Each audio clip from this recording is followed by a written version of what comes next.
Bienvenue à Apple Différemment, votre podcast sur la vulgarisation du monde Apple. Ce podcast est pour vous simplifier les termes techniques qui nous compliquent souvent la vie. On va parler d'usage, de besoins, d'envie et de notre passion pour Apple à travers ses produits, ses services et son histoire. Hey. Bonjour Audrey, comment ça va? Salut Matt, ça va et toi? Ça va bien. De la minute qu'on commence, j'ai remarqué dans ton visage, dès qu'on commence et que je te dis bonjour Audrey, oh, le sourire, il vient, t'es toute heureuse de commencer l'émission. Je me suis pas fait une idée, t'es heureuse de commencer l'émission. En vrai, je suis super heureuse d'enregistrer, de te voir parce qu'on se voit pas assez souvent, je trouve. Uh-huh. Et puis ça me fait rire parce qu'on parle toujours un peu en off avant d'enregistrer. Ouais. Et du coup, on repart comme si on venait de décrocher, donc ça, ça me fait rire, c'est tout. Oui, effectivement. Bonjour à tous, bienvenue dans cet épisode, l'avant-dernier de l'année. D'Apple Différemment. On va parler de plusieurs sujets. Mais avant, on voudrait peut-être remercier les contributeurs des mois précédents qui ont fait des dons parce que, on vous l'a dit en début de l'année, on s'était fait une promesse, 2 émissions par mois à condition qu'il y ait des dons. Alors, il y a des gens qui ont généreusement fait des contributions. Alors, on veut les remercier. Je te laisse la parole. Oui, au mois d'octobre, vous avez été très nombreux à nous faire des dons, donc je voulais remercier, accompagné de Matt, bien sûr, Daniel, Bernard, Yves, Sylvia, Clément, Frédéric, Cyril, Chantal, Julien, Benoît, Viviane, Alexandre, Anne-Kim, Isabelle, Eric, Claude, Michel, Olivier et Frédéric. Merci d'avoir soutenu le podcast au mois d'octobre. Merci infiniment. Vous nous avez permis d'acheter des fois des doudous, des chaussettes, des billets pour aller voir des choses avec notre famille. Alors, merci beaucoup. On vous met un petit peu dans le secret. On réfléchit à quelque chose d'autre pour 2024. On vous reviendra en début de l'année, mais on commence à réfléchir à des choses pour 2024. Alors, ces dons-là proviennent du fameux gros bouton jaune qui est sur le site applediff.com. N'hésitez pas à continuer et à nous encourager pour avoir 2 épisodes par mois. Un autre truc qui nous fait beaucoup plaisir, c'est les chauds commentaires qu'on peut recevoir. Alors, on en reçoit par mail, on en reçoit dans les médias sociaux, mais ce qui nous fait vraiment surkiffer, c'est de voir les étoiles apparaître sur iTunes. Et on a reçu 2 beaux commentaires qu'on va vous partager avec vous. Alors, le premier, Audrey, je vais te laisser le dire. Oui, alors c'est un message sur Apple Podcast de Gab101. Il nous dit « Super podcast, salut Matt et Audrey, j'ai écouté votre podcast sur l'autonomie de l'iPhone. Vous avez raison, sauf sur un point, #avis personnel. J'ai un iPhone 6S avec 63% de capacité maximum de batterie donc. Quand j'ai installé iOS 15, la perte d'autonomie n'a pas été que temporaire. En 2 semaines, j'ai perdu 6%. Merci de m'avoir fait découvrir Coconut Battery. Heureusement, je vais bientôt avoir un iPhone 11, sinon continuez vos podcasts. J'ai enfin mon iPhone 11 et la batterie va nettement mieux. » Oui, oui, 63% de capacité restante, il est temps de la changer depuis longtemps. Je ne sais pas, j'ai déjà eu plusieurs témoignages de gens qui me disaient que suite à une mise à jour, ils avaient perdu des pourcents par-ci par-là. Alors je pense plutôt que le fait de mettre à jour le système de votre iPhone, donc iOS, je pense qu'il en profite pour recalibrer l'état de la batterie et pour vous donner un chiffre plus proche du réel que ce qu'il en était avant. C'est ce que j'ai lu sur des articles assez techniques sur le sujet, parce que j'ai pas mal potassé le sujet là avec iOS 17. Et en gros, c'était à chaque fois qu'on fait une grosse mise à jour de iOS 17, tout est recalibré, dont la batterie, et ce qui fait que le pourcentage en fait qui s'affiche après la mise à jour est le pourcentage réel. Il y aura forcément des gens qui vont dire que je suis fanatique d'Apple et que je défends Apple à tout prix, mais bon, là c'est plus une question technique, et je pense que c'est ça. Après, voilà, 63% de capacité restante pour une batterie, je pense qu'elle avait elle avait montré des signes de faiblesse bien avant d'installer iOS 15. Comme on dit, elle était due. Deuxième commentaire qui nous vient de Waouh! Alors, encore une fois, 5 étoiles. Merci beaucoup pour ce podcast de très bonne qualité. Le discours est simple et efficace, accessible à tous. Je vous écoute en voiture et vous réponds en mode « Oui, bien d'accord avec ça ». Merci de rendre mes trajets plus courts et plus agréables. Merci pour votre travail. Merci à toi. Wahoo! Ça fait Merci chaud au pour cœur. vos messages. Il y a beaucoup d'automobiles, hein? Il y a beaucoup d'automobilistes qui nous écoutent. Alors, on est content de vous accompagner dans vos trajets. On va passer à la section Quoi de neuf chez Apple, Audrey? Est-ce que tu as envie d'aller dans cette section-là? Allons-y, je te suis.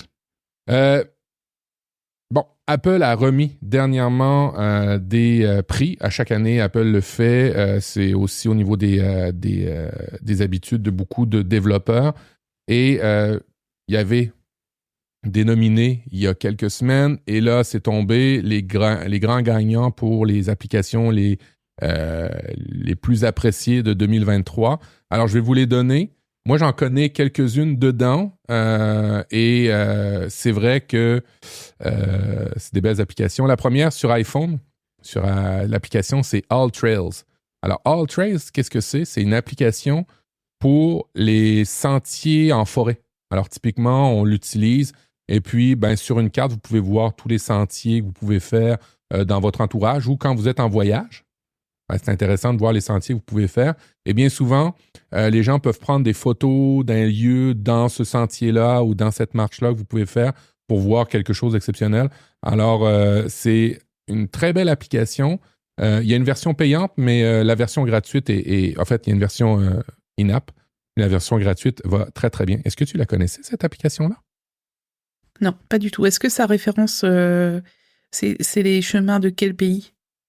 Alors, typiquement, je sais très bien que chez nous, ça fonctionne, mais effectivement, il faudrait vérifier si c'est disponible en France, hein, effectivement.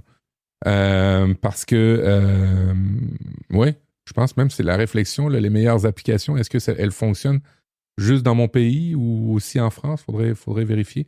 Mais dites-nous si vous l'utilisez, cette application-là. C'est une application qui catégorise les sentiers, les marches que vous pouvez faire, et puis avec des niveaux de difficulté. Alors moi qui ai des enfants, c'est intéressant parce que je peux prendre des pistes un peu moins longues, plus faciles, avec plus de choses à voir et je le sais d'avance grâce à cette application-là. D'après ce que je vois j'ai cliqué sur le lien de l'appli, il y a à peu près 400 000 trails, donc 400 000 randonnées à travers le monde. Donc je pense que ça marche aussi pour la France. Ouais, il faudra que j'essaye ça. Après, c'est vrai que des applis de randonnée, il y en a pas mal... Ouais. Et il y en a des très locales. En plus, moi, je sais qu'il y en a une pour ma région. Donc, ouais, mais c'est cool. Pour le monde entier, c'est cool pour les grands voyageurs. Effectivement. Et pas forcément les grands voyageurs. Moi, je suis un petit voyageur qui reste dans mon coin et des fois, je découvre des trucs avec mes enfants. Alors, ça peut être intéressant. Faut jamais aller très loin pour faire des belles découvertes. Hein. Ouais, absolument, absolument. Deuxième application, la gagnante sur iPad, c'est Prêt à Make-up. Alors, c'est une application, alors je la connais pas. J'avais pas l'intérêt de l'utiliser, mais visiblement, c'est une application et je suis très étonné. Puis j'aimerais avoir ton avis sur ça. Prêt à Make-up, une application pour du maquillage, pour nous aider à trouver les arrangements ou trouver les teintes de peau qui vont mieux avec certains maquillages. C'est la gagnante de l'année. Je trouve ça curieux de chez Apple de sortir cette application-là, Prêt à Make-up, comme étant la meilleure ou la plus aimée. Je ne sais pas ce que tu en penses. Alors, je suis pas très cliente de ce genre d'application parce que je ne me maquille pas, mais je pense que ça peut aider pas mal de créateurs, si tu veux. Ouais. De créateurs et puis le make-up, le maquillage, c'est quand même sur les réseaux sociaux, c'est quand même il y a beaucoup de vidéos sur ce sujet hein. Donc moi ça m'étonne pas plus que ça de l'avoir dans ce classement.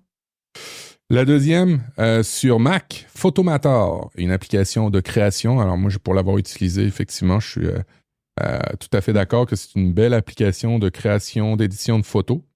Plus style amélioration de photos, pas comme Photoshop où on peut faire des... en tout cas, moi, je ne l'ai pas utilisé dans ce sens-là, là, où on peut faire des montages ou des maquettes. Là, c'est vraiment plus pour de l'amélioration de photos. Est-ce que tu l'as déjà utilisé, Photomator? Oui. Ça fait des années, ça fait très longtemps qu'elle existe, cette appli. C'est une référence, hein, un peu comme Affinity Photo. Ouais, Photomator. Puis je pense qu'elle est assez simple à utiliser par rapport à un Photoshop. Donc, ouais, c'est cool. Photomator, c'est une bonne appli. Deuxième application, c'est sur l'Apple Télé. Sans surprise, et sans surprise, et en même temps, oui et non. Parce que j'utilise de plus en plus sur l'Apple Télé, on en parlera dans d'autres épisodes, des fonctionnalités de l'Apple Télé, comme le karaoké.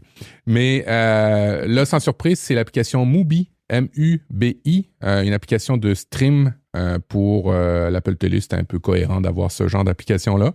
Je suis surpris de ne pas avoir un grand joueur comme Netflix ou comme Amazon Prime. C'est très drôle, c'est très curieux. Et puis la dernière, c'est sur l'Apple Watch. L'application qui a gagné le prix, c'est Smart Gym and Home Workout. C'est pour vous préparer, vous créer des sessions de sport personnalisées grâce à l'Apple Watch et pour faire certaines routines au niveau du sport. Alors, c'était les gagnants de cette année. Je suis un peu mitigé par rapport aux gagnants parce que même dans les finalistes, parce que j'ai suivi ça, de par ma chaîne, j'ai beaucoup d'applications, alors je suis ces trucs-là quand il y a des nouveautés au niveau des applications. Et je suis un peu mitigé sur les finalistes. Et là, je suis un peu mitigé sur les gagnants. Moins que l'année dernière. All Trails, là, je l'avoue, moi, je l'aime bien. Mais les autres, je pense qu'il y avait... En tout cas, j'en vois beaucoup passer, puis il y avait peut-être des choses un peu mieux que ça, mais bon, on va dire qu'on est content. Après, pour l'Apple TV, tu vois, l'appli de Netflix, elle n'a pas changé depuis des années et des années. Il n'y a pas vraiment d'effort, tu vois. L'autre jour, je râlais parce que autant dans l'application Apple TV+, tu peux voir dans la fiche de ton film, tu peux voir les acteurs. En cliquant sur leur nom, tu vas voir tout ce qu'ils ont fait. Enfin, et en fait, sur Netflix, t'as l'impression que c'est encore la vidéo à la demande comme il y a 5 ans ou 10 ans où t'as que les 2 acteurs principaux et tu peux pas cliquer sur leur nom. Enfin, il y a pas d'interactivité, je trouve. Faut tout le temps utiliser la recherche constamment. Donc, Mubi, là, je pense qu'ils ont été choisis parce que d'après les captures que je vois, elle a l'air quand même beaucoup plus avancée, leur appli, que ce qu'on a sur Netflix ou Disney+, qui sont assez basiques, je trouve. Moi, je suis confronté sur ces applications-là à une frustration permanente. Alors, tu sais qu'on est au Québec, une exception en Amérique du Nord, on parle le français. Alors, il y a d'autres provinces au Canada, il y en a certaines bilingues, mais majoritairement francophones, c'est le Québec en Amérique du Nord. Et quand je suis sur l'application Netflix, je vois le titre en français, je vois le descriptif en français, et quand je rentre dans le film, merde, c'est tout en anglais et il n'y a pas moyen de changer la langue. Alors, j'aimerais qu'un jour, quelqu'un m'explique chez Netflix pourquoi vous faites ça. Et pour éviter cette frustration-là, pourquoi Netflix, il ne marque pas quelle est la langue disponible quand tu regardes tes films au lieu de devoir toujours rentrer dans le film pour voir la langue? Ça, c'est un truc qui est un peu emmerdant, je trouve, chez Netflix. Alors, j'avais un peu le problème avec Apple TV+. À chaque fois que je mettais un épisode de The Morning Show, c'était tout le temps la langue d'origine. Et je devais tapoter sur la télécommande, aller dans la petite bulle texte et puis choisir la langue. Et en fait, dans les réglages de l'Apple TV, dans les réglages généraux, tu vas dans Apps, tu prends le nom de l'app et là, tu peux choisir la langue par défaut. Donc, essaye de voir si tu peux, s'il y a Netflix. Et il faut pas hésiter à aller fouiller dans les réglages de Apple TV parce que des fois, des réglages qu'on s'attend à trouver dans l'application, en fait, on le trouve dans les réglages et puis dans l'application nommée. Tu me diras. Oui, parce qu'en ce moment, je dois régler plusieurs Apple Télé et je vous expliquerai pourquoi dans un autre épisode. Une actualité que tu as mise dans le flux, en fait, c'est sur la Magic Mouse. Et ça, c'est un produit qui évolue pas beaucoup depuis des années. Ça me semble que ça a toujours été la même. Ouais, je crois que depuis qu'elle a son design actuel, je pense que ça fait au moins 10 ans qu'elle a pas changé.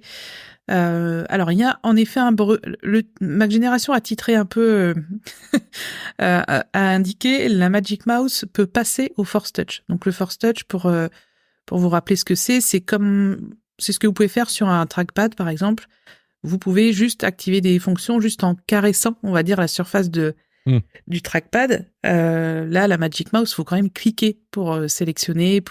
On peut pas juste tapoter dessus. Elle reconnaît les gestes multi-touch, donc quand on passe 2 doigts, etc.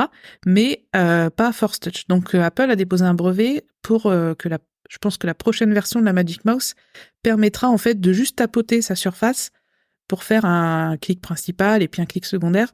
Donc j'espère qu'elle va évoluer dans ce sens-là et puis on espère qu'elle va passer à l'USB-C un jour. Parce que l'iMac n'a pas profité de l'USB-C pour le clavier et la souris. Non, effectivement. Alors, on souhaite. Il y a beaucoup. J'ai vu sur certaines boutiques. Moi, j'utilise pas la Magic Mouse parce qu'au quotidien, je trouve que l'ergonomie est pas assez bonne pour moi. Toi, tu utilises la Magic Mouse tous les jours au quotidien, Audrey? Ouais, ça fait vraiment débat. Je sais qu'il y a les pour et les contre. Moi, je l'aime bien. Je me sens pas forcément crispée dessus, même si ma main est un peu en... Enfin, il y a un vide, en fait, entre la souris et la main, donc les gens trouvent que c'est pas très ergonomique. Moi, je l'aime bien, notamment pour ces gestes multitouch. Je trouve ça vraiment bien de revenir sur la page précédente dans Safari, juste en faisant glisser 2 doigts. Enfin, je trouve ça super bien. Et puis, c'est vrai que je suis tellement habituée aux souris que, tu vois, le trackpad, c'est pas trop mon ami. Je suis pas trop à l'aise. J'ai vu sur des boutiques en ligne, je ne me rappelle plus exactement, là, qu'il y a moyen d'ajouter un espèce de socle en silicone sur ta Magic Mouse pour que, d'abord, tu puisses la recharger en même temps que tu l'utilises et aussi qu'elle soit surélevée puis qu'elle ait une petite pente vers la droite. Alors, surveillez si vous voulez absolument la Magic Mouse puis que vous avez des problèmes au niveau ergonomie, peut-être que ça pourrait être la solution. Je viens de vérifier, la Magic Mouse 2015, elle n'a pas changé depuis 2015. Donc ça fait 8 ans. C'est fou. Ben, c'est fou, puis en même temps, quand un produit fonctionne. Évidemment, le débat, c'est la recharge en dessous. Hein, ça, on n'y passera pas à côté. Tu voulais nous parler de clé de passe et sa démocratisation. Qu'est-ce que c'est une clé de passe? On avait des mots de passe. Moi, je sais qu'il y a des gens qui vont parler de phrases de passe. Maintenant, on a des clés de passe. Il y a beaucoup de passes là-dedans.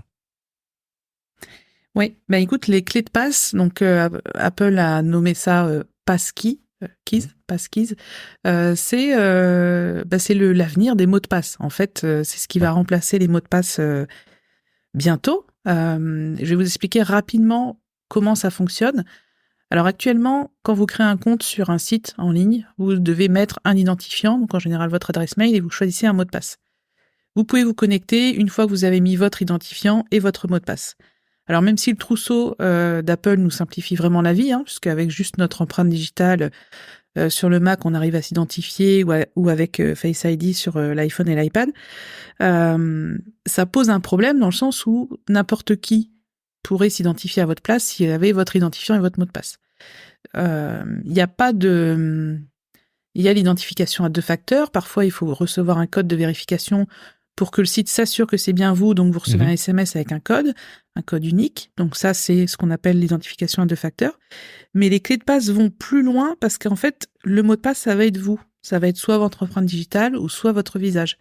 En réalité, au lieu d'avoir un identifiant et un mot de passe, ce qui va se passer, c'est qu'on va parler de clés. C'est-à-dire qu'il y aura une clé, quand vous allez créer un compte, il y aura une clé publique qui sera stockée sur le serveur du site web.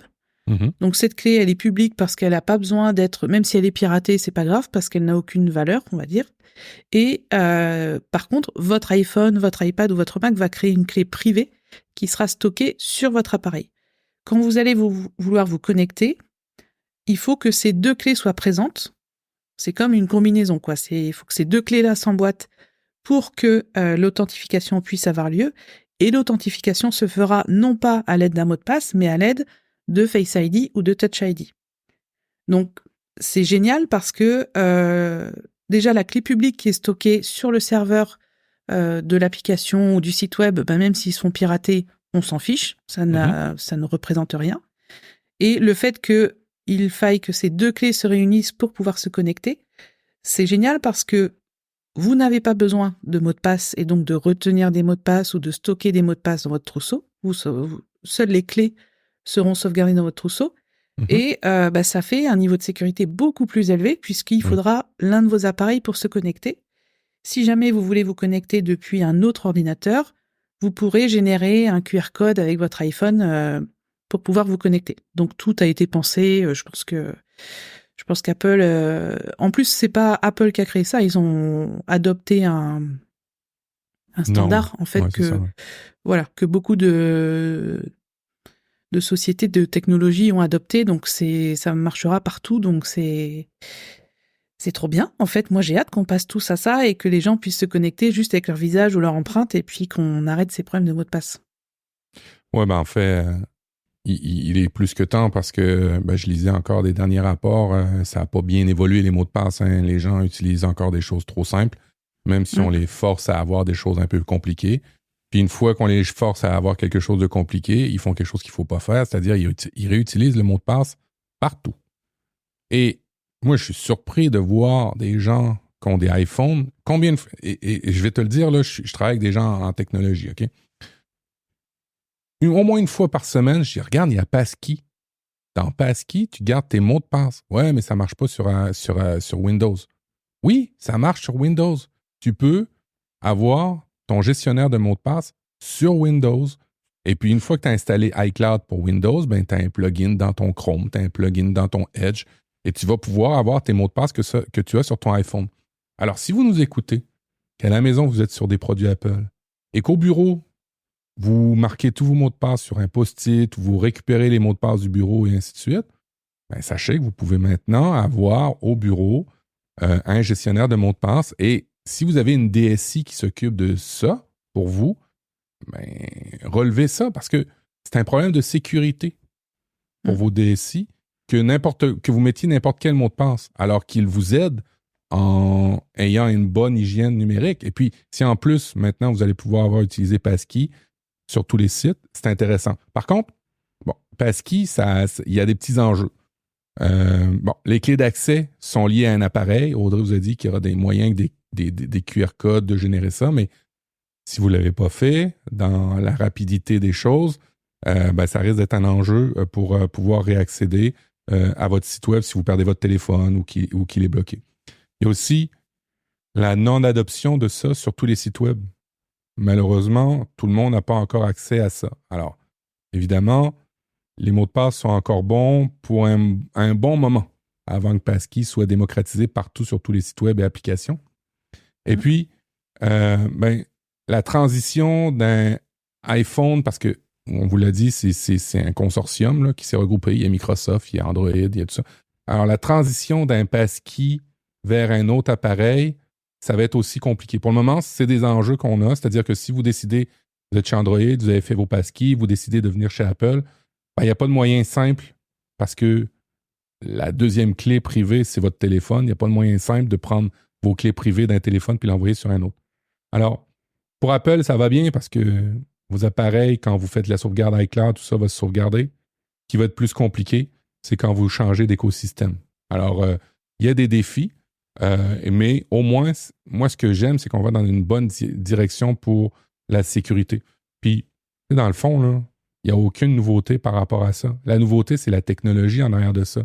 Mais c'est exactement la même affaire qu'une clé multifacteur ou double facteur comme vous avez. Vous partagez avec le site web un mot de passe, c'est la clé publique. Et puis, vous avez un MFA, un numéro SMS qui vous envoie un code. Ça, c'est votre clé privée. C'est à peu près le même principe, mais chiffré. Et puis, là, maintenant, au niveau de la sécurité, c'est beaucoup mieux.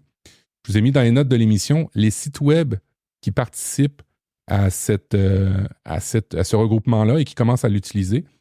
Il y en a beaucoup, mais dites-vous que le Passkey est très tributaire du nom de domaine.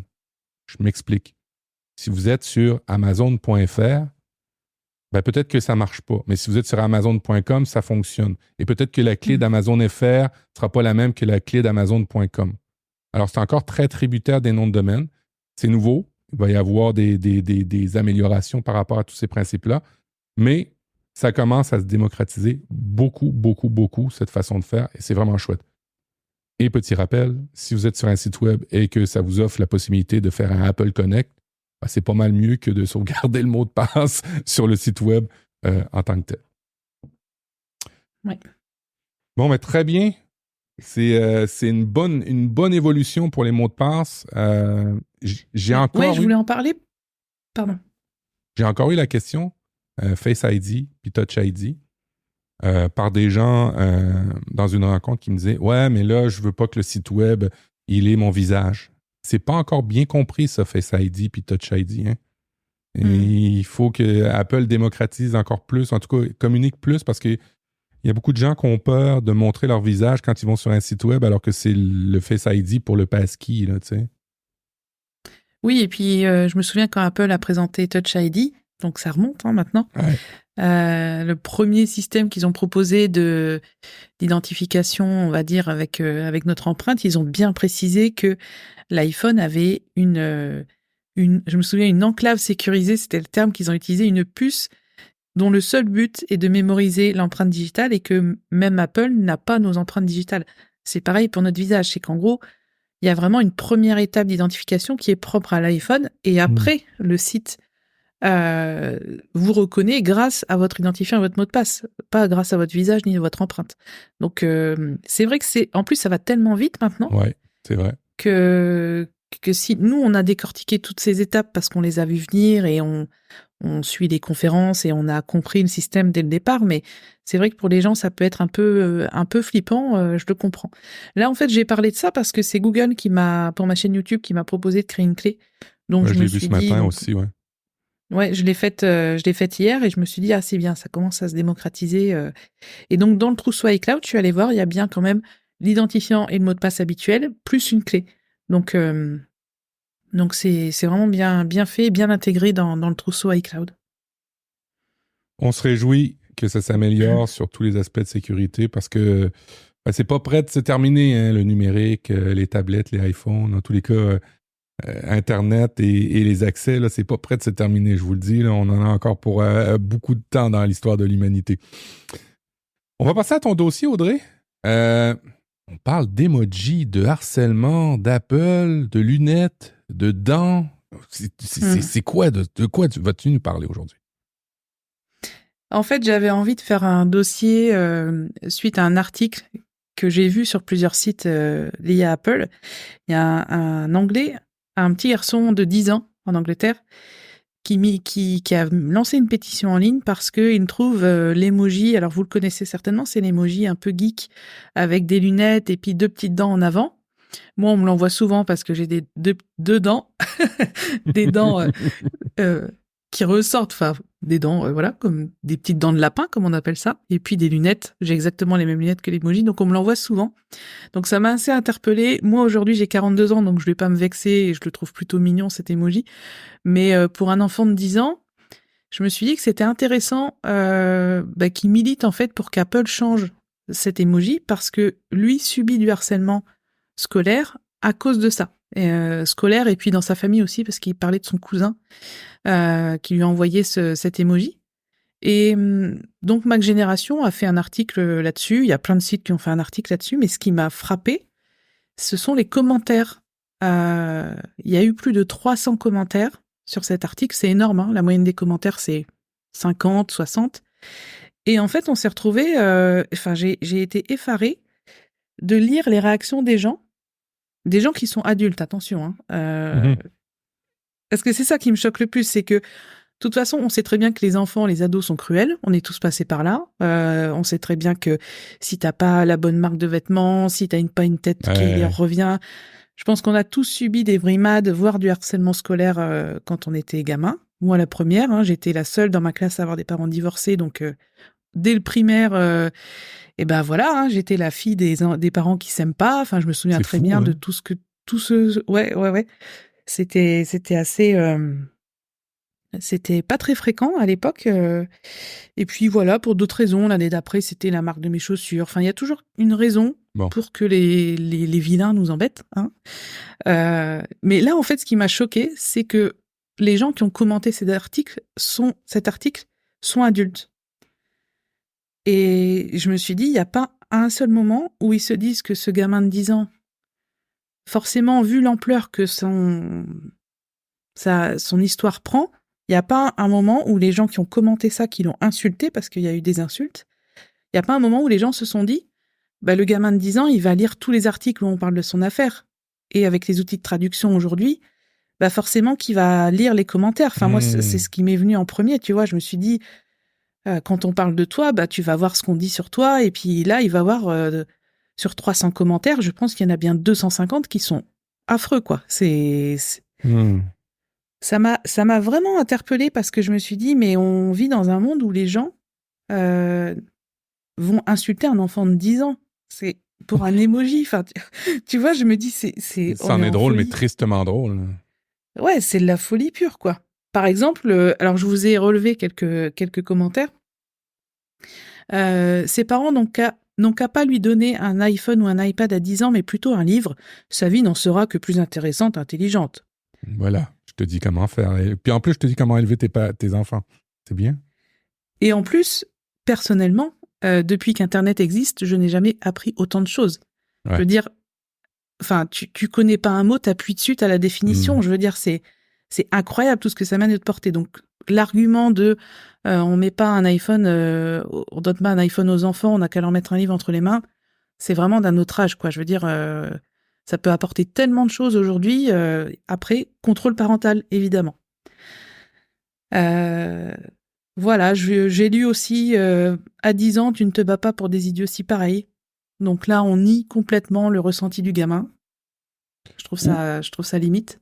Ou le fait que c'est bien que quelqu'un ait des convictions. Tu sais, on peut se plaindre aussi que de la mollesse des gens, de la mollesse de la société, du fait que les gens soient moutons. Moi, je trouve ça bien. Puis en plus, quand tu lis l'article, pourquoi? Ben, c'est parce qu'il y a des dents. Puis en plus, il a été... tu sais, il a fait une critique, mais il a fait une critique constructive, c'est-à-dire qu'il a proposé un nouvel emoji. Il l'a dessiné. c'est fou. C'est ça. Ouais, en plus, je veux dire, il a dessiné sur une feuille l'emoji pour remplacer cet emoji qui, lui semble offensant, puisqu'on l'utilise contre lui, hein, donc forcément que lui ressent une attaque. Il a dessiné l'emoji avec des lunettes et puis un petit sourire intelligent, un petit sourire en coin plutôt intelligent. Donc, on passe du geek un peu niais au geek malin et intelligent. Enfin, c'était très bien, comme tu dis, son approche. Et puis, ce qui m'a... Alors après, je vais vous passer les insultes gratuites parce que franchement... mais je trouve ça vraiment lamentable, quoi. Je me suis dit...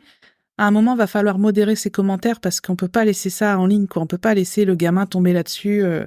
Ça me semble pas concevable. Et puis, je crois que le pire dans tous ces commentaires, c'est les gens qui disent moi aussi, on m'a brimé quand j'étais petit, on m'a tapé dessus, mais j'en suis pas mort. Ouais, c'est ça.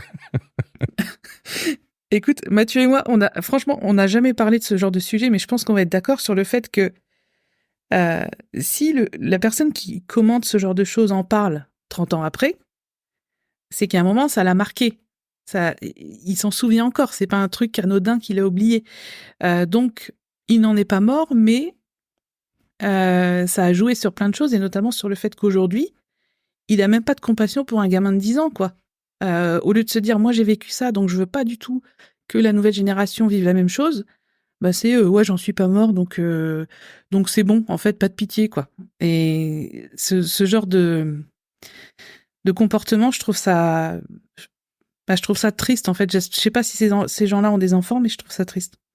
Ben, à tout le moins, ça manque de sensibilité. Et c'est ce qu'on a de besoin, je pense, de plus en plus, de la sensibilité et de la bienveillance. Alors, ouais, je suis d'accord pour toi. Moi, je m'attarde pas aux commentaires. On a de la chance dans notre podcast d'avoir beaucoup de bienveillance, et puis on le voit dans le commentaire, puis les retours que vous nous faites. On a la chance, mais à un moment donné, ça va être inévitable, comme sur ta chaîne. Des fois, moi, je commence aussi à en avoir des rigolos sur ma chaîne. J'essaie de... Et ça m'est arrivé, hein, dans le dernier mois, je les retire complètement. Je les retire, puis... je veux pas me voiler le visage, mais ça m'atteint, puis je trouve que c'est pas intéressant. Et puis, comme tu dis, lui, l'enfant, il va aller fouiller là-dedans, puis il va voir. Maintenant, côté positif, j'ai hâte de voir la réaction. C'est sûr qu'Apple va réagir, c'est sûr qu'Apple va faire quelque chose. Moi, je veux voir si Tim Cook donne un ordre en interne de changer l'emoji. C'est sûr ils ont cette sensibilité-là, la compagnie. C'est sûr qu'ils vont faire quelque chose. Évidemment, ouais.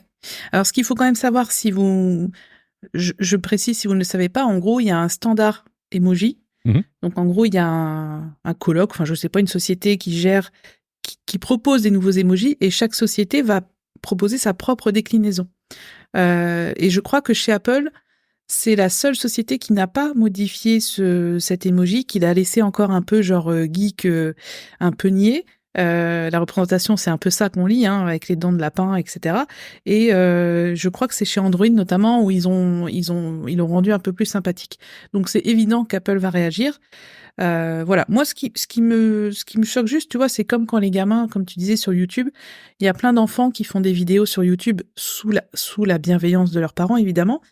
Mais quelle mentalité d'adulte il faut avoir pour insulter des enfants. C'est ça qui me choque, en fait. Je pensais pas qu'on en était encore là, de prendre le temps d'écrire un commentaire, d'écrire noir sur blanc une insulte, parce qu'il s'est fait traiter de con, enfin, il s'est fait traiter de plein de choses qui sont inacceptables, quoi. Il s'est fait traiter de fragile. Un enfin, enfant, je veux dire, un enfant. c'est un enfant. Et puis après, il y a tout aussi, un peu les complotistes, tous ceux qui disent oui, c'est pas lui qui voulait ça, il y a ses parents derrière, gna. C'est le deep state. Voilà. Ouais, manipulé. C'est un enfant manipulé. Donc voilà, j'avais envie de parler de ça, et surtout qu'il faut arrêter de nier les complications psychologiques engendrées par les réseaux sociaux. On sait très bien les dégâts que ça fait chez les gamins, donc faut vraiment surveiller ça de près, faut mettre le contrôle parental. Je pense pas qu'il faut interdire à son enfant d'avoir un iPhone ou un iPod Touch ou un iPad, parce que faut vivre avec son temps aussi. Et puis il y a plein de choses. Il y a plein de bonnes choses. Ils n'auront pas accès, quoi. Tu vois, s'ils n'ont pas ça, et je trouve ça va les exclure d'un autre côté, quoi. C'est ça. Tu vois, moi, je me rends compte que typiquement, mes enfants en ont besoin pour l'école. Typiquement, mes enfants en ont besoin pour faire des recherches. Typiquement, mes enfants en ont besoin pour leur cercle social. Quand ils jouent, ils ont besoin de ça. Je vois mon fils souvent, et ça me fait pas plaisir qu'il soit sur les médias sociaux, mais au moins, je mets les éléments en place pour pouvoir, pas surveiller, mais modérer, être informé de ce qu'il fait, de l'usage, et ainsi de suite. Après ça, ça y appartient. Je vous ai mis dans les notes de l'émission, vous irez voir, il y a Google qui a changé l'emoji, mais l'emoji du côté de chez Google n'était pas répréhensible comme ce que je pense c'est Toby, je ne me rappelle plus son nom exactement, le petit garçon. Teddy. Vous verrez, toutes les marques ont adopté l'emoji nerd, là, hein, l'emoji... comment il l'appelle, cet emoji-là? Ça s'appelle Nerd Face. Ils ont adopté ça. Google, il y a Google qui est bien, il y a WhatsApp qui est bien, il y a Facebook qui est bien. Il y a plusieurs moyens de bien faire les choses sans que ça ostracise certaines faciès d'enfants qui, que vous le sachiez ou pas, c'est pas votre affaire, je vous dirais. Si ça fait quelque chose pour lui et sa sensibilité, je suis sûr qu'Apple va réagir, c'est clair. Et puis, comme il l'a dit très sagement, si moi je ressens quelque chose à propos de cet emoji, je dois pas être le seul dans le monde. Voilà. Et donc, il pense à tous ses camarades comme lui qui reçoivent cet emoji comme une insulte. Et je trouve ça vraiment grand, en fait, pour un gamin de 10 ans de penser ça, de penser à ses copains. On va rester dans les conneries d'Internet. Et savais-tu que ça allait pas si bien que ça chez Twitter? X maintenant. Est-ce que tu crois qu'on va nommer l'épisode « Les conneries d'Internet » ? Oui, sûrement. Il y a bon, je vous fais la petite histoire rapidement. Il y a Elon Musk qui dit à peu près n'importe quoi dans les médias sociaux et qui a fait des commentaires ou approuvé des commentaires, ou tout le moins commenté des commentaires antisémites. Ouais. Ça va pas bien pour la marque parce qu'Apple a décidé de retirer ses publicités. On se rappelle qu'Apple, moi je soupçonne que Tim Cook craignait un peu Elon Musk. Rappelez-vous, quand ils ont changé le nom de Twitter à X, il y a eu des tractations, il y a eu des échanges de pubs, ils se sont serrés la main, Tim Cook puis lui, mais au début, c'était pas gagné d'avance que l'application n'est qu'une lettre. Parce que chez Apple, les applications à une lettre, jusqu'à maintenant, ça n'existait pas. Mm-hmm. Et puis, on sentait bien que les décisions marketing, les décisions du grand patron de Twitter X, ça, c'est pas du tout en phase avec Apple. Et qu'à la première minute où il pourrait foutre le camp de la publicité de chez X, il le ferait. Et ils l'ont fait. Et puis, il n'y a pas que. Il y a eu Adobe, il y a eu plein de marques qui ont retiré leur placement publicitaire. On se souviendra que c'est la grosse majorité des revenus chez X pour survivre. Et puis, je me suis dit, oui, on va parler de cet événement qui est triste, mais je me suis dit, il me semble qu'avant, sur iPad et sur iOS, sur mon iPhone, je pouvais créer des comptes Twitter directement à partir d'iOS. Et j'ai vérifié, puis oui, on pouvait avant, te rappelles-tu, créer directement dans iOS un compte Twitter. Alors, tu pouvais partager par mail, tu pouvais partager t'étais dans Safari typiquement, là, puis tu pouvais partager de certaines manières, puis c'était implicite, intégré dans le système d'exploitation, Twitter était dedans. Alors, je t'ai mis une note. Il y a Mac Stories qui avait fait un épisode sur iOS 5 où on voit des captures d'écran, et puis il y a eu 9to5 Mac qui ont ressorti un iPad de première génération. Vous savez que j'aime les vieilles affaires des fois en technologie. Et puis, c'est là où on voit encore que Twitter était très, très intégré à iOS et iPadOS. À un moment donné, c'est parti, mais il était très intégré. Comme, rappelle-toi, Google était très intégré avant à iPad. C'est ce que j'allais te dire. Il me semble qu'on pouvait aussi créer un compte Google ou Gmail directement depuis iOS sans avoir installé une app. C'est vrai, j'avais complètement oublié ça. Et YouTube, tu te rappelles, l'app YouTube était faite par Apple. Ah non, je sais pas ça, je savais pas. Oui. L'app, là où on pouvait voir des vidéos, on passait par une application qui était faite par Apple. Et c'est là que tu te dis, quand ils l'ont retiré, moi, il y a certaines intégrations qui étaient bien et qui ont retiré par rapport à Facebook, par rapport à Twitter. Et ça va faire un lien sur un épisode que je vais vous faire sur l'effet papillon, mais ça a été une bonne décision parce que t'imagines s'ils avaient gardé cette intégration très, très, très forte avec X et que d'un seul coup, maintenant, dans une application sur Apple, tu peux créer du contenu antisémite facilement puis aller en consommer. C'est fou, hein, l'évolution pareille des choses. Ah de toute façon, depuis que Twitter a été racheté par Musk, déjà on entend parler de lui tous les jours. C'est vraiment l'épuisement total. Je sais pas quand ça va s'arrêter. Je sais pas jusqu'où il va aller pour détruire Twitter parce que moi j'y vais quasiment plus. En fait, je poste juste les trucs pour le boulot et j'échange avec uniquement les gens que je connais depuis longtemps, mais je ne perds plus de temps en fait parce qu'il y a de plus en plus de trolls, il y a de plus en plus de provocateurs, tu sais, les comptes qui ont 0 abonné et puis qui font que insulter les autres. Donc, je suis beaucoup plus sur Blue Sky maintenant. Mais c'est vrai qu'en fait, là, j'ai vu ton article avec capture d'écran et c'est vrai que ça me rappelle quelque chose. Ouais, iOS 5. Ah ouais, c'est fou de se dire qu'on pouvait créer un compte, Twitter, Google, etc. Et d'ailleurs, tu te souviens quand on parlait la dernière fois que Google payait Apple pour qu'il reste le moteur de recherche numéro 1 dans Safari. Oui. J'ai eu le chiffre. Bizarrement, le chiffre est sorti quelques jours après notre enregistrement. C'est quelques dollars, quelques milliers de dollars seulement, sûrement. C'est quelques 18 milliards de dollars. Wow. Ouais, que Google paye à Apple pour que Google soit le moteur de recherche par défaut dans Safari. 18 milliards de dollars. Et j'ai DuckDuckGo quand je suis en mode privé sur mon Safari par défaut, sur mon iPhone. J'ai essayé pendant plusieurs mois, je vous l'assure, Ecosia, parce que j'aimais les valeurs, parce qu'on peut planter des arbres en fonction des publicités, et ainsi de suite. Mais ça reste quand même un foutu bon moteur de recherche quand même, Google. Hein? Oui. Ouais, moi aussi, j'avais essayé Ecosia pour les mêmes raisons. Ils génèrent de l'argent grâce à la publicité et cet argent sert à planter des arbres. Donc c'est vraiment génial. Ils ont planté des milliers d'arbres. Enfin, c'est ce qu'ils disent. Je suis pas allée vérifier. Mais c'est sûr que Google reste le meilleur moteur de recherche. Enfin, dites-nous en réaction à cet épisode si vous avez trouvé aussi bien. Ça nous plairait bien. Après, bon, toi comme moi, on a une chaîne YouTube, on gagne un peu d'argent avec ça, donc c'est aussi la main qui nous nourrit, hein, Google. Donc bon.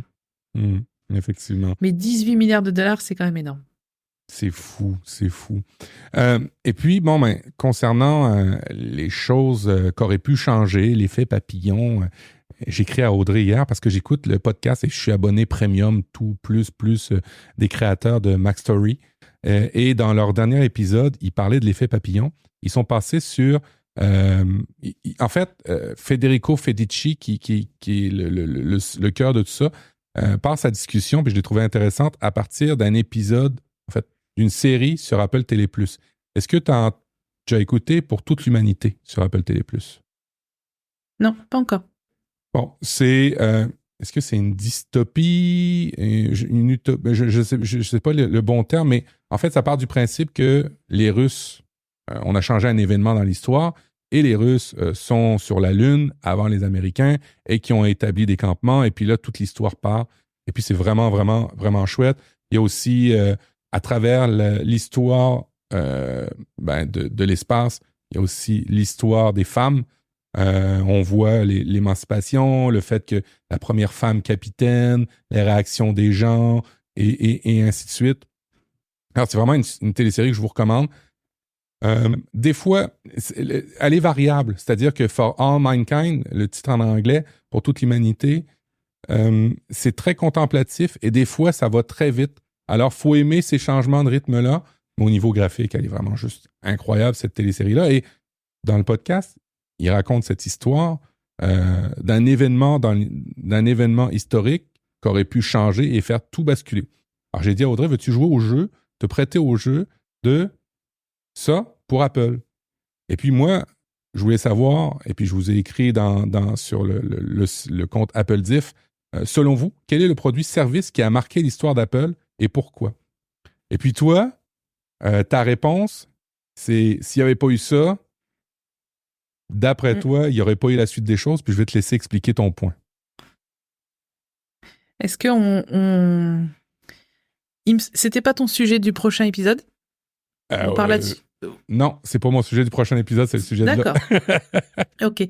Alors moi, je suis partie de l'iPod parce que pour moi, je t'ai écrit l'iPod parce que c'est le pionnier de la dématérialisation. Mm-hmm. Parce que c'est grâce à l'iPod qu'on a pu acheter une piste audio, un morceau d'un album. Et avant, c'était inconcevable parce que si on remonte en arrière, on achetait un vinyle. C'est vrai. Il y avait quelques pistes dessus. Après, on a acheté des CD. T'achetais le CD entier avec les 10, 12, 15 morceaux. Et parfois, t'achetais des CD juste pour un morceau parce que c'était le morceau que t'aimais. Après, il y a eu quand même les CD de titres. Je sais pas si tu te souviens. C'était dans une petite pochette en carton où t'avais vraiment que 2 morceaux. Donc, c'était déjà mieux. C'était plus accessible financièrement. Ouais. Mais là, 99 centimes la piste audio. Mais je crois que j'ai claqué un fric monstre chez Apple. Je veux même pas savoir combien à cette époque-là pour acheter un morceau de là et puis ah oui mais bon je l'ai sur CD mais en fait l'iPod il a vraiment été précurseur pour ça déjà pour la dématérialisation et puis l'iPhone est quand même un tiers de l'iPhone, tu te souviens hein, l'iPhone c'était un iPod, un navigateur web et un téléphone. Il y avait quand même, l'iPod avait une place très importante dans la conception de l'iPhone. Donc pour moi, l'iPod, ça a été vraiment l'objet nomade qui a tout changé, quoi. Et en plus de l'arrivée de l'iPod, c'est tout l'écosystème qui est arrivé ensuite avec ça, qui a effectivement été juste hallucinant. Et je me demande si tu as écouté l'épisode de MacStories parce que il y a eu 2 choses qui ont parlé. Il y a eu effectivement l'iPod, puis tu arrives avec exactement les mêmes arguments. Et puis l'autre élément, c'était dans les années 95, Apple avait créé une console de jeu. Et si elle avait fonctionné, est-ce que ça aurait changé complètement la face d'Apple? Parce qu'il l'avait créé quelques années avant que Steve Jobs revienne. Alors, est-ce qu'il serait revenu? Est-ce qu'on aurait tous les produits en tant que tel? Alors, moi, c'est vraiment super intéressant. Je vous ai posé la question. Et dans les notes, il y a l'iPod qui revient souvent. Il y a l'iMac, le retour de Jobs, effectivement. Il y a l'iPhone. Ça, c'est clair qu'il a changé beaucoup la phase de la téléphonie. Même si les téléphones existaient, l'iPhone a été les ventes d'applications, 99 cents aussi, l'écosystème qu'il a créé autour.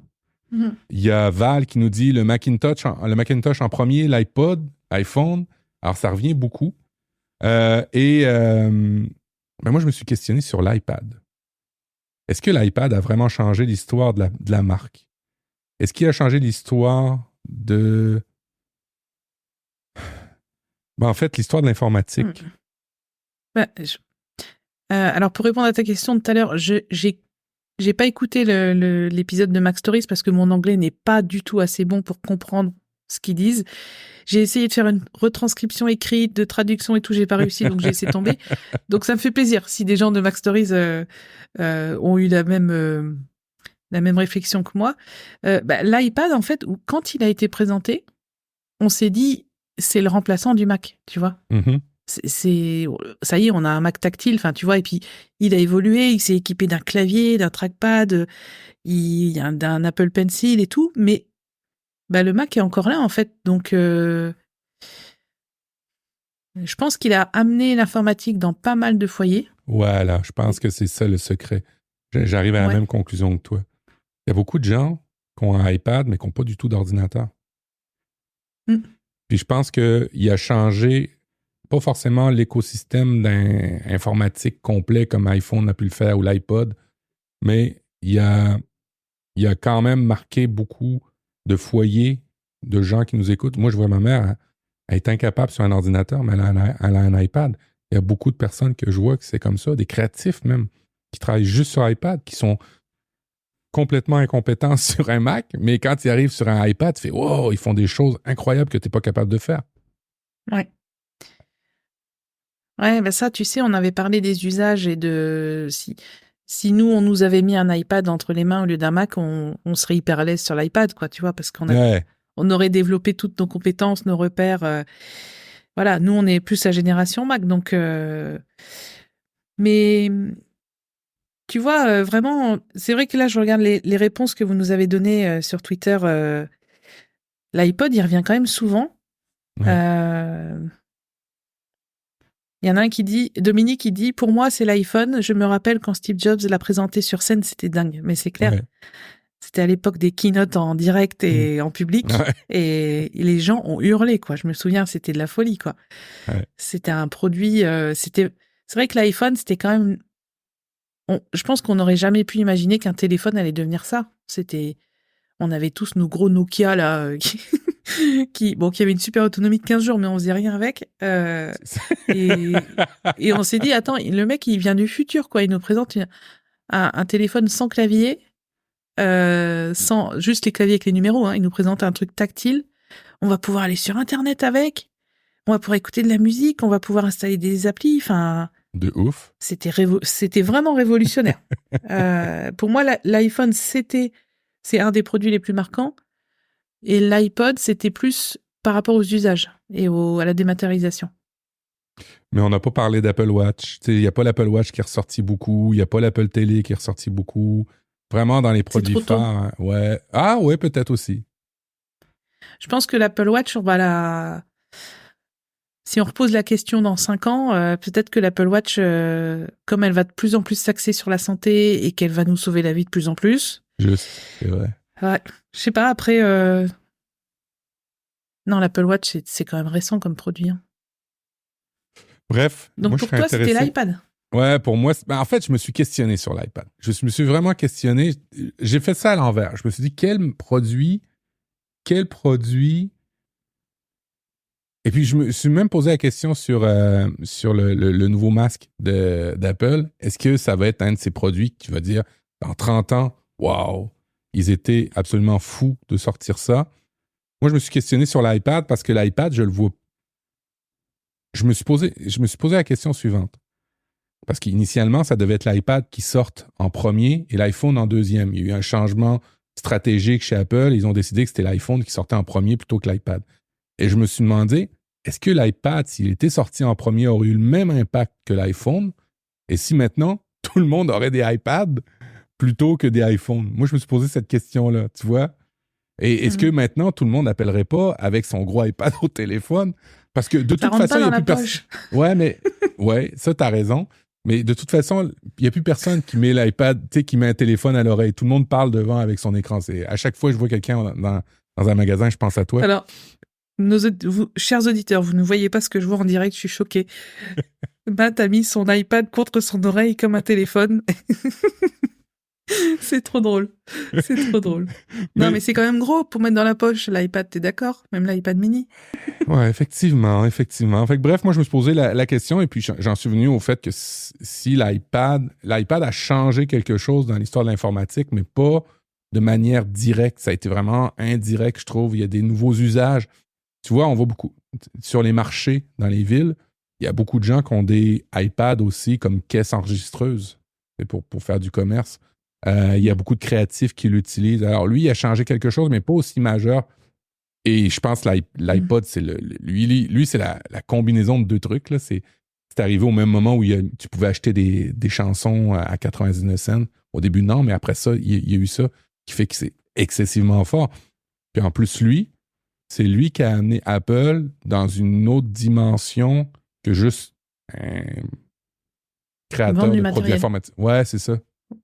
C'est ça, ils ont commencé à vendre des produits dématérialisés et après les services et après... Mais tu vois, ce qui est drôle, c'est que avant d'avoir un iPod, j'ai eu plein de lecteurs MP3, mais alors je suis incapable de te dire leur nom, leur marque. J'ai rien gardé, j'ai rien oublié. L'iPod, j'en ai encore un très vieux. Et bah, l'iPod, dans la tête de tout le monde, ça a été un produit qui a marqué son époque. En plus, avec les écouteurs blancs. Semblant de rien, alors que tous nos écouteurs étaient noirs, tu te souviens? Et Apple, non. Apple, ils font des écouteurs blancs, signe distinctif, marqueur social, enfin bref, ils avaient tout compris. Et pour revenir juste à l'iPad, en t'entendant parler, ça me faisait penser au fait que, tu sais, le Mac, ça a amené l'interface graphique et ça a permis, je pense, à des gens de se mettre à l'informatique sans avoir besoin de connaître du code. Et je pense que l'iPad est un peu dans la même optique de rendre l'informatique plus simple aux gens qui ne savent pas manipuler une souris, ben ils utilisent leurs doigts et voilà. Enfin, je pense que c'est le Mac et l'iPad, je pense qu'ils sont dans le même courant. Ça n'a pas forcément été des succès de vente, le Mac et le Macintosh non plus, comme l'iPad, mais ça a été des facilitateurs pour peut-être d'autres produits ou d'autres écosystèmes. Moi, j'avais un RCA Lyra avant le iPod. Alors, les gens ils doivent le connaître, là, c'était une petite affaire bleue, tout en plastique, qui allait pas très, très bien, c'était compliqué à mettre de la musique là-dessus. C'était les premiers podcasts que j'écoutais grâce au RCA Lyra. Ah ouais? Ouais. Attends, je regarde. Ah oui. LYRA. Ah ouais. Ah, il avait déjà une espèce de petite molette. Ouais. Bon, ben, c'était un peu Oui, vas-y. Excuse-moi, juste je finis. Rien que de naviguer dans les menus avec la molette, ça aussi c'était incroyable. On n'avait plus un genre bouton pour descendre en bas. C'était vraiment, c'était limite même pas indispensable, mais c'était le petit truc qui faisait la différence, quoi. Oh ouais. Au niveau de l'interface. Puis ça a été comme ça qu'ils l'ont vendu aussi au début. Il y avait le cercle que tu voyais souvent dans les publicités, là, la molette, et puis les écouteurs blancs. On voyait peu ou rarement le produit. C'était vraiment ces deux trucs-là qu'on voyait le plus souvent dans les publicités, je trouve. Ouais. Bref, c'était l'idée de cet épisode, c'était de réfléchir à s'il y avait un produit qui avait marqué. Et puis s'il y avait des produits qui n'avaient pas marqué, ça se peut aussi qu'il y ait des produits qui auraient pu marcher, qui auraient pu changer bien des choses. Comme je vous l'ai expliqué dans Mac Stories, ils expliquaient la console de jeu dans les années 95. Moi, j'ai pas de produit que je pense qu'il aurait pu... À un moment donné, je me suis demandé si MobileMe avait pas existé ou avait mieux existé, si ça aurait changé les choses, mais c'était le précurseur d'iCloud. Alors oui, ça a changé les choses. Bref, dites-nous dans les notes, dites-nous sur les médias sociaux, quel est le produit d'après vous qui a vraiment changé la face de plusieurs aspects de l'informatique, mais surtout d'Apple. On est à la partie pensée et réflexion du mois.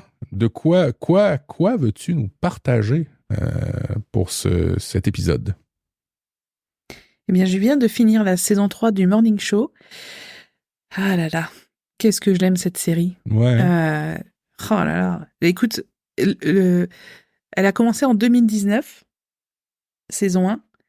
Saison 2, 2020, juste après. Et après, il y a eu le Covid. Ouais. Et en gros, là, quand j'ai repris j'avais regardé la saison 1 et la saison 2. Quand j'ai repris à la saison 3, je me suis dit, oula, ça fait longtemps, il y a eu un Covid entre-temps, des confinements. Et du coup, j'ai tout repris au départ. Je suis repartie à la saison 1. Donc là, j'ai fait 3 semaines de morning show. Mais qu'est-ce qu'elle est intelligente, cette série. Elle est vraiment géniale. Et la saison 3 est vraiment dans l'air du temps, puisque c'est un géant de la tech qui veut racheter un média, média traditionnel. Donc, ouais. Tu l'as pas vu? En fait, moi, j'ai fait comme toi, j'ai commencé la saison et à un moment donné, j'ai décroché parce que j'en ai vu d'autres. Et puis là, je veux raccrocher. Je pense que j'ai pas le choix de recommencer à zéro pour bien suivre la suite des choses. Il y a moi, je me souviens de la saison 1, il y a des sujets gênants. Il y a des réflexions gênantes à avoir quand on écoute ça, qui font du bien au niveau de la société parce qu'on évolue. Mais je me rappelle la saison 1, notamment les harcèlements, ces choses-là qui pouvaient avoir, qui sont... c'est compliqué, je veux dire, les sujets qui sont abordés, mais ils sont bien abordés. C'est ça qui est hyper intelligent, c'est que la saison 1, c'est sur le harcèlement sexuel au travail, donc dans le journal, dans le morning show. Mais c'est pas genre l'agresseur qui va attaquer des femmes parce que c'est simple que ça, c'est ça. C'est qu'en fait, c'est sa construction sociale, c'est la construction de son statut de présentateur vedette, c'est le pouvoir qu'ont les hommes, en fait, parce que la société est comme ça. Enfin, c'est beaucoup plus profond que juste dire c'est un agresseur et il faut le condamner. En fait, ça va au-delà de ça, et la complicité féminine sans s'en rendre compte. Enfin, il y a tellement de choses qui sont abordées qui sont hyper intéressantes. Dans la saison 2, ils sont plus axés sur le racisme institutionnalisé, le racisme ordinaire. Et puis voilà, la saison 3, qu'est-ce qu'un média traditionnel quand il se fait racheter par... clairement, c'est un Elon Musk Beast qui nous ont fait là.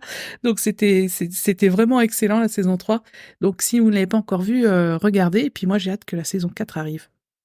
Oui, il y a une saison que j'ai commencée sur Apple TV+, comme toi, c'est Monarch. Je voulais juste la relayer.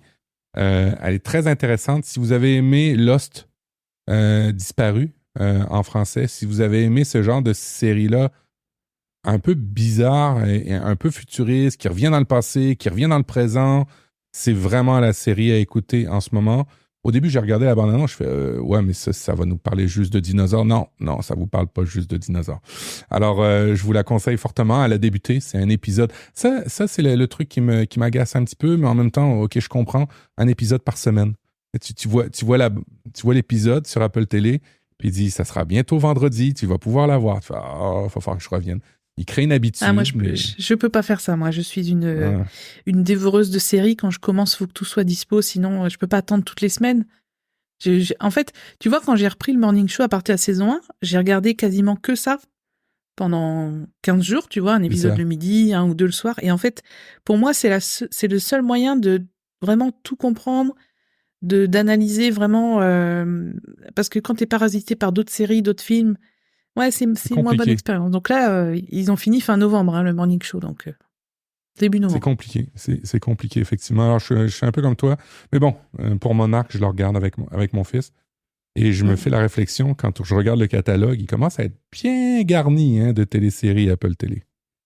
Ma liste à suivre est trop longue. J'ai plein de retard. Moi aussi. Bon, vu le prix des abonnements des autres plateformes, je pense que je vais en couper pas mal et me concentrer sur Apple TV+. Et ça a été la même réflexion. J'ai Netflix qui a augmenté, j'en ai d'autres qui ont augmenté, mais je garde tous mes produits Apple quand même parce que je trouve qu'Apple TV+, pour vrai, la qualité là, des productions, des films, des séries, la diversité. Hey, écoute, j'ai écouté une télésérie de gens qui chantent tout le long des épisodes, alors de comédie musicale. En temps normal, jamais j'aurais écouté ça, mais là, je l'ai écouté, j'ai trouvé ça bon. Alors, écoute, je vous le conseille fortement, Monarch et The Morning Show à ajouter sur votre playlist, à écouter peut-être plus tard pour Monarch quand il sera tout arrivé, mais Morning Show, tout est là, alors vous pouvez aller l'écouter. Audrey, on va rappeler, c'est la fin de l'émission, de ne pas oublier le gros bouton jaune, de faire des dons, et que ça va continuer à nous aider, effectivement. Mais après, il faut parler de là où on peut nous rejoindre, où on peut trouver le bouton jaune. Ben, c'est sur applediff.com. On a un compte sur X, il y a un compte sur Mastodon, on a un compte sur Blue Sky. Fait on est partout. Pour la petite histoire, c'est Audrey qui est plus sur les médias sociaux avec pour le podcast. Ça t'en fait à gérer, hein, des médias sociaux en plus de ta chaîne, en plus de tout ça. C'est fou. Cette semaine, je me disais, en fait, publier sur les réseaux sociaux, c'est de plus en plus long. Ouais. Surtout que maintenant, quand tu postes une image, bah, tu mets une petite description qui est parfois plus longue que le texte que tu mets, tu sais, la fameuse balise alt pour les non-voyants. C'est important de le faire, donc je prends le temps de le faire, mais je me dis, entre rédiger le message principal, la balise alt, et puis maintenant qu'on a X, Mastodon, Blue Sky, Facebook, Instagram... Ouais, ça commence à faire du monde et du temps à passer à communiquer là-dessus, à voir les notifications, à répondre. Ouais, c'est assez chronophage. Mais le principal, c'est que vous nous contactiez. Et puis, n'oubliez pas que sur applediff.com, vous pouvez aussi nous envoyer un mail pour nous dire ce que vous avez à nous dire. On prend tous les compliments, on prend les reproches, on prend les remarques, on prend tout. Et utilisez bien évidemment le bouton jaune si vous voulez nous soutenir, même si, comme Matt l'a dit, il y aura du nouveau en 2024. On est en train d'y réfléchir. Exact. Audrey, pour te rejoindre, parce qu'on parlait de médias sociaux pour Applediff, mais pour te rejoindre, toi, c'est quoi le meilleur, le moyen le plus simple pour suivre tes formations aussi? C'est où tout ça? Alors, c'est sur tous les réseaux sociaux, @AudreyCoulot, et puis sur appleavec-audrey.fr. Et toi, Matt? Et puis moi, on va faire ça simple. Profduweb.com, vous avez tous les liens qui vont bien. C'est le hub. Normalement, je suis pas mal sur toutes les plateformes aussi, mais profduweb.com, vous allez tout retrouver. On vous dit une bonne semaine. Et puis, là, c'est la période des cadeaux. Alors, achetez des cadeaux, pas trop de cadeaux, achetez des cadeaux intelligents. Et puis, on se retrouve dans 2 semaines. Allez, ciao, ciao. À bientôt.